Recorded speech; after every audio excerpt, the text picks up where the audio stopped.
వైఎస్ఆర్ జిల్లా కోరపాడు రోడ్డు విస్తరణలో పేదలకు నష్టపరిహారం చెల్లించకుండా ఎమ్మెల్యే వరదరాజులు రెడ్డి అధికారులు బెదిరిస్తున్నారని మాజీ ఎమ్మెల్యే రాచమల్లు శివప్రసాద్ రెడ్డి మండిపడ్డారు. కోరపాడు రోడ్డు విస్తరణ పనుల్లో టీడీపీ ఎమ్మెల్యే దౌర్జన్యానికి పాల్పడుతున్నారని విమర్శించారు. సొంత పట్టా స్థలంలో కట్టిన ఇళ్లను దౌర్జన్యంగా కూలదోయటంపై బాధితులు ఆవేదన చెందుతున్నారని తెలిపారు. పట్టా భూములను తీసుకుంటామంటూ పేదలు దళితుల ఇళ్ల వద్దకు వస్తే ఊరుకునేది లేదని హెచ్చరించారు.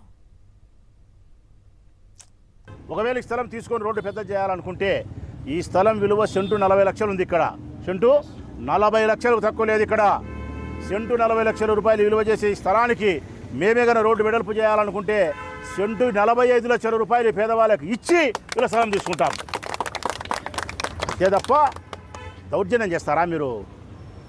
గడియకు ఎవడో వస్తాడంట అధికారి, కొలతలు వేసుకోవాలనేది, పడగొడతామనేది, బయటికి పోవాలనేది, 2000 ఇచ్చామనేది, మీది కాదనేది, డిగేటి పట్టా అనేది, ఎమ్మెల్యే చెప్పినాడు అనేది, రేపొద్దున మిషన్ వచ్చాది, సోమవారం ఒక ఇల్లు వచ్చాది, మంగళవారం వచ్చాది.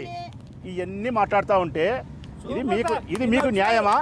ఇది మీకు భావ్యమా? ఇదేమన్నా ఆడపిల్లలు ఉండే ఇళ్ళలోకి, మహిళలు ఉండే చోటికి గడియకు వచ్చి మీరు బెదిరించాల్సిన అవసరం ఏముంది? అపరరాత్రి అర్ధరాత్రి నిద్ర లేకుండా సంవత్సరాల తరబడి వాళ్ళ పట్టాదారులను పట్టుకొని మీరు పీడిస్తారా? నేను కమిషనర్ గారిని అడుగుతా ఉన్నా, స్పష్టంగా మీరు ఒక స్టేట్మెంట్ ఇవ్వాల్సిన అవసరం ఉంది. కమిషనర్ మల్లికార్జున గారు, మీకు స్పష్టంగా చెప్తా ఉన్నాం, మీరు పత్రికా సమావేశాన్ని ఏర్పాటు చేసి ఒక ప్రకటన చేయండి.